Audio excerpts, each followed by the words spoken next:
अस्सलाम वालेकुम एवरीवन। मेरी तरफ से आप सबको ईद मुबारक और हम सबको जो यहाँ पे है हम सबको हज मुबारक, ईद मुबारक।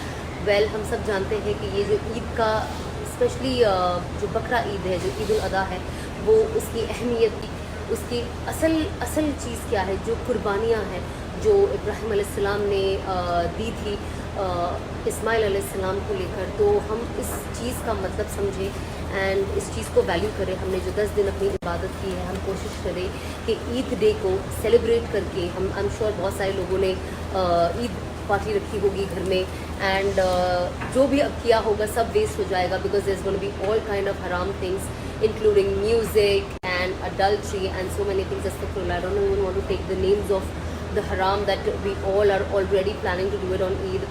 एंड ये हमारी मेजॉरिटी आवाम इसके अंदर है, तो हम कोशिश करें कि हमने जो ये सारी चीज़ें करी है ये हमने अपनी ज़िंदगी को बदलने के लिए किया है। अल्लाह ने हमें ये मौका अपनी ज़िंदगी को बदलने के लिए रखा है। अरफात का जो दिन होता है वो इतना अफजल है कि अल्लाह कहता है जो दुआ मांगे, जो दुआएं मांगी है, जो अल्लाह से तौबा मांगी है, जो अल्लाह से मग़फ़िरत मांगी है, हम कोशिश करें कि हम ईद के दिन उस सबको बर्बाद ना करें और इस ईद को, इस तौबा को हमारी ज़िंदगी को बदलने का ज़रिया बनाए। अब सिर्फ अल्लाह के खातिर उस प्लानिंग को रद्द कर दें। इंशाल्लाह अल्लाह से सो